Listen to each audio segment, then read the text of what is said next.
Yan, magandang umaga sa ating lahat mga idol. Muna tayong umana. Nadayo ulit kami sa Injorintis ng Samar. Kami lang ni Darren yung magkasama. Si Idol John tapos si Bro Ben. Andun muna sila sa may Ando Island kasi bukas may gagawin sila. Alas 10:21 na. Nag-repair kasi kami ng mga gamit namin. Nagkarga kami ng 50 na piraso na yellow. Tapos ibanan natin. Tabayin lang, si matagal-tagal pa yung biyahe natin, mga 2 oras siguro. Punta doon sa Llorente. Let's go.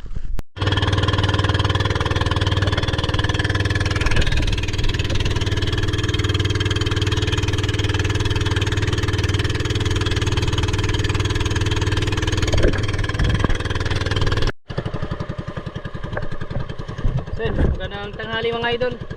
Nandito na kami sa unang spot namin ni Darren. Dito sa Llorente. Alas 12:22 na. Malapit na mga 2 oras at kalahati yung biyahe namin. Sana hindi malabo yung tubig at may isang pa dito sa spot. Tatabay lang kung mahuli namin na isda. Sana makadilensya kami at maging safe yung dive namin ngayon. Let's go.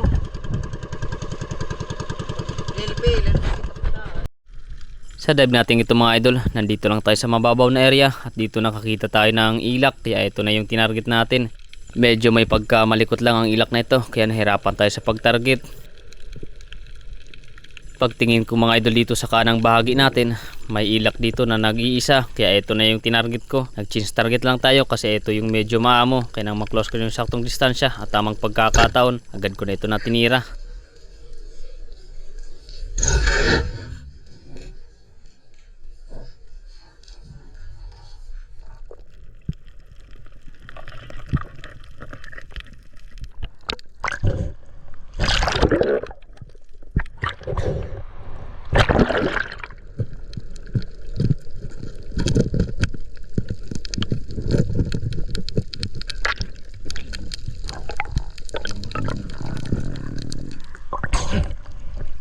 Thank you Lord. Ilak mga idol. Salamat. Binumano natin sa daloy na bagagan. Thank you Lord. Subukan natin na silipin ang bak na ito at nagbabaka sakali tayo na may laman. Dito pag dungo ko mga idol sa biyak at ito may biglang nagpakita na isang Titan triggerfish o pakol. Kaya ito na yung tinarget ko. Hindi ko lang ito mga idol kaagad na tinira kasi sobrang lapit sa bato. Baka masira yung ating shaft. Nang makuha ko na mga idol ang tamang pagkakataon, agad ko na ito na tinira. Medyo distansya na kasi ito sa bato.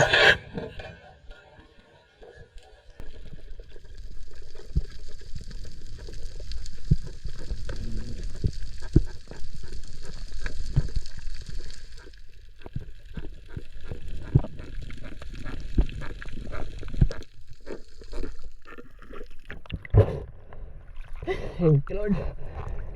Triggerfish mga idol. Upakul. Salamat. Ay, thank you Lord.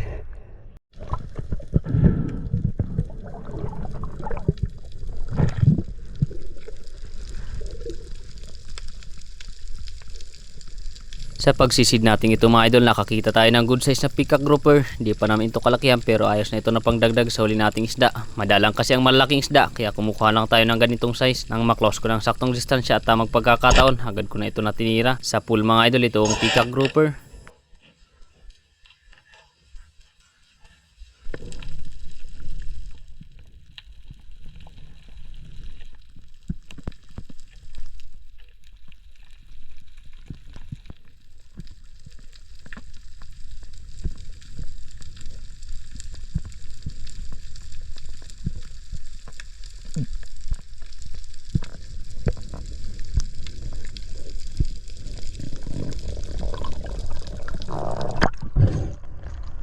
Thank you Lord. Good size na peacock grouper mga idol.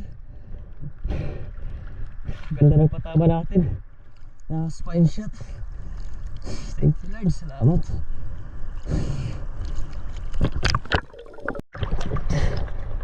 Lipat kami mga idol ng spot. Punta kami dun sa mga binaanon. Ito lang yung huli natin, 4 na piraso. Doon kasi kami magpapalipas ng gabi sa may Minaanod. Kaya muna kami.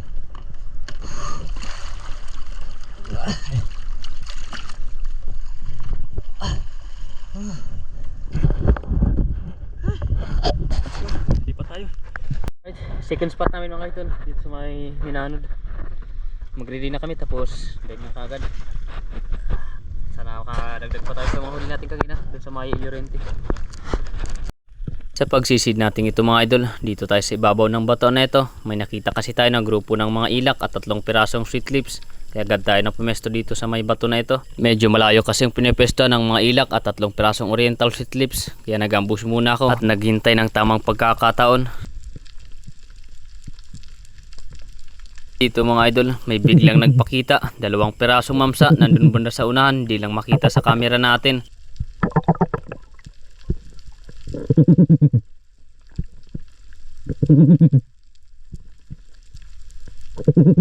Ayaw lumapit ng 2 pirasong mamsa. Kaya dito habang nag-fish call tayo, may biglang nagpakita 2 pirasong ilak. Kaya ito na lang yung tinarget ko. Paubos na rin kasi ang baong ko na hangin. At maklose ko na yung saktong distansya, tamang pagkakataon, agad ko na ito natinira.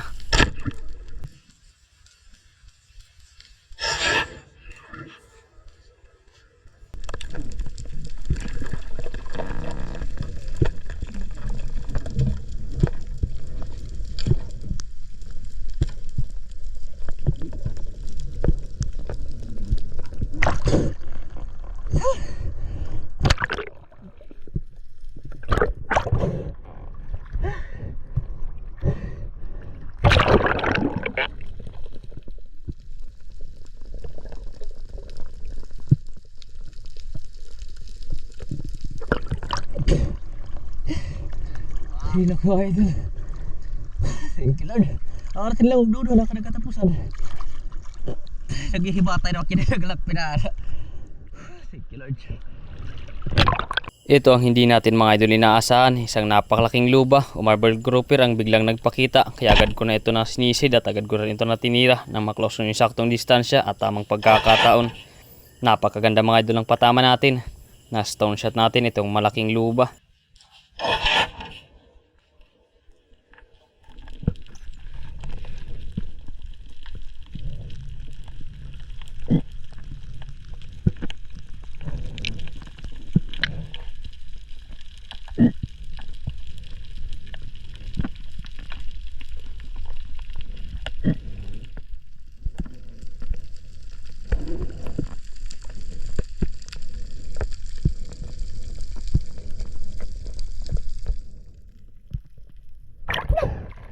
Thank you Lord.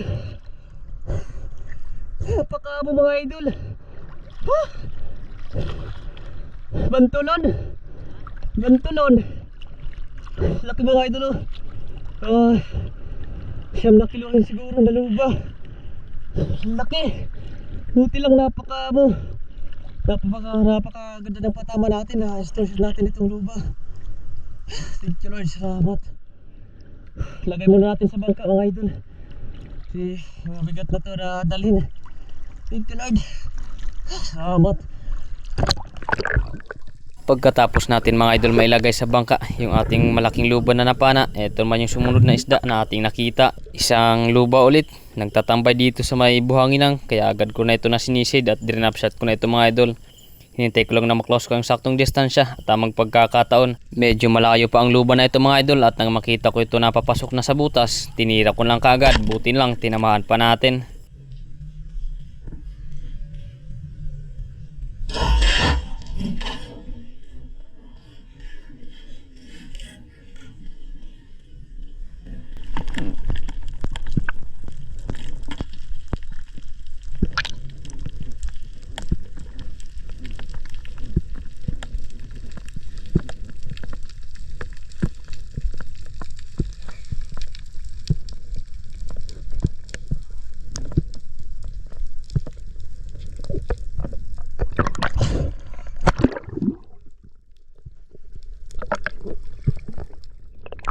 Thank you Lord.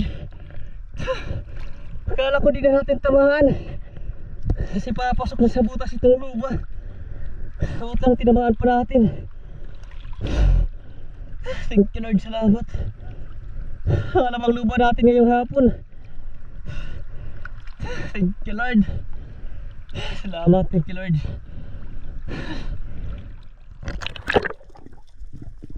Nakita ko dito si Bro Daryl na sumisisi dito sa may ibabaw ng bahura. Marami kasing mga grupo ng mga first class na ilak o danoy na bulirawon.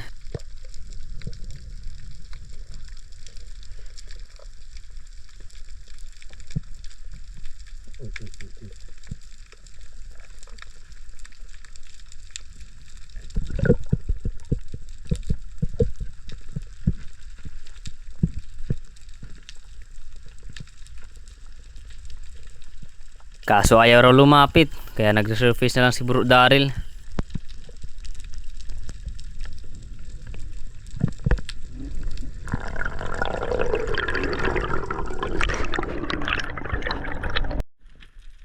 Sa pagsisid natin ito mga idol, isang ilak o danoy na bulirawan ang nagpakita, kaya agad tayo na sumisid. Nagbabaka sakali na mapana natin ito.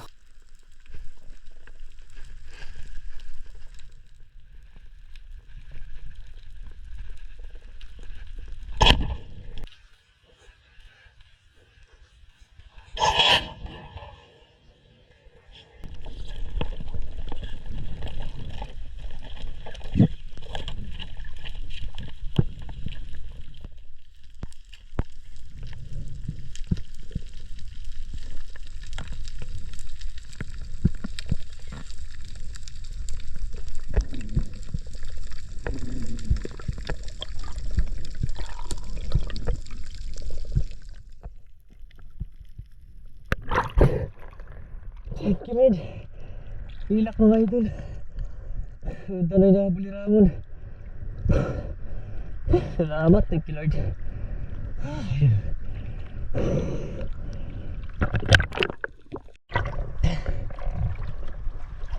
Anak kami mga idol. Hapon na.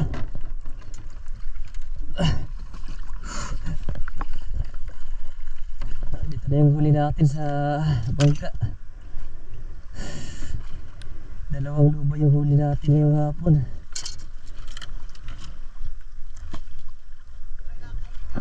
Ha? Laki yung isang luba natin. Oh.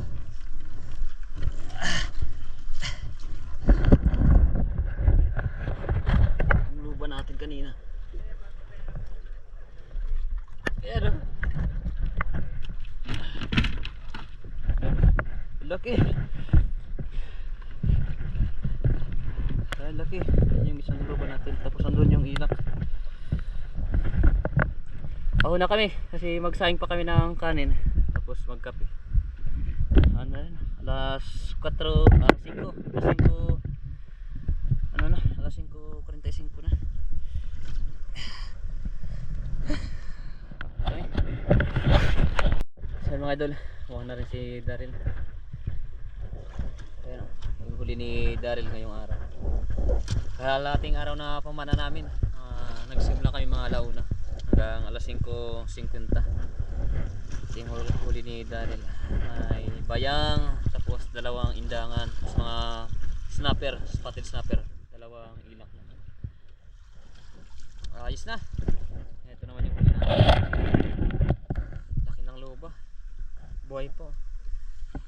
Dalawang piraso yung luba natin ngayong araw. Talagang nabiyayaan tayo ng malaki. Mga 9 kilo siguro to, 9 to 10 kilo. Tapos ito naman mga 3 kiluhin hanggang 4, 3.5. Tapos ito naman yung ibang huli natin. 4 na piraso yung ilak natin. Tapos isang bigayan, pero ito lang yung hindi natin na-videohan. Akala ko kasi niluloko na naman ako nito kasi may ilak pa siyang isda na ito. Pagkadating natin sa ilalim, biglang bumalik, kaya agad na natin natinira. Ito yung iulam namin mamaya, isasabaw namin ito. Doon kami magpapalipas ng gabi dito sa mga bato na yan. Kaya tabay na lang para magkape muna kami. Tapos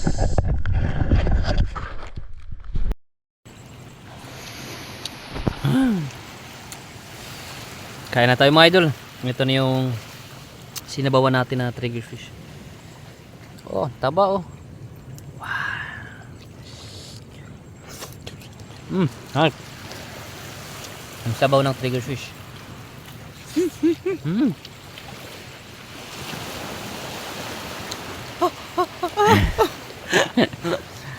Alas ano na?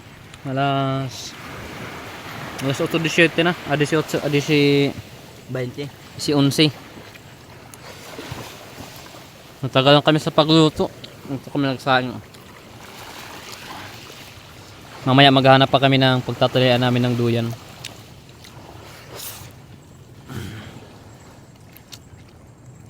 Ay, so yung atay.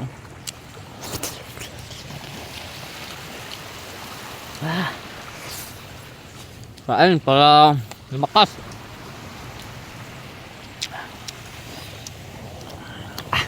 Init pa talaga. Para umutog. Parang Ayan, dito na yung pinakamasarap sa triggerfish. Yung atay, yung atay. Andito pa yung atay, oh. Ay, init talaga.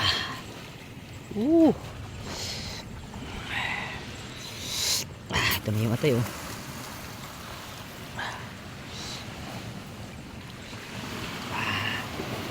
Kain, oh. Kanin. Okay.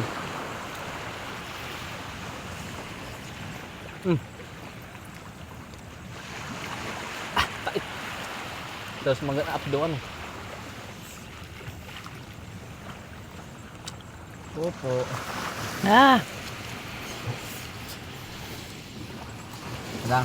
Hindi ka lang mainom. Yung tubig namin kailangan pagkasyahin namin kasi hanggang bukas pa kami ng hapon. Ayun yung tubig, oh.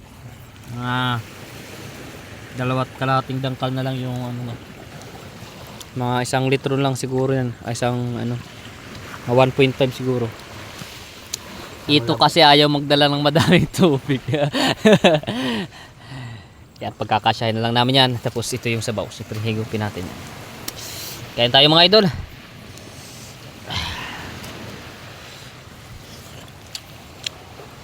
Dali abang-abang lang tayo mga idol sa part 2 ng ating video kasi yung mga huli natin kanina hindi natin makikilo, gawang dito pa tayo sa pagdayo natin, kaya abang-abang lang tayo sa part 2. Kain tayo.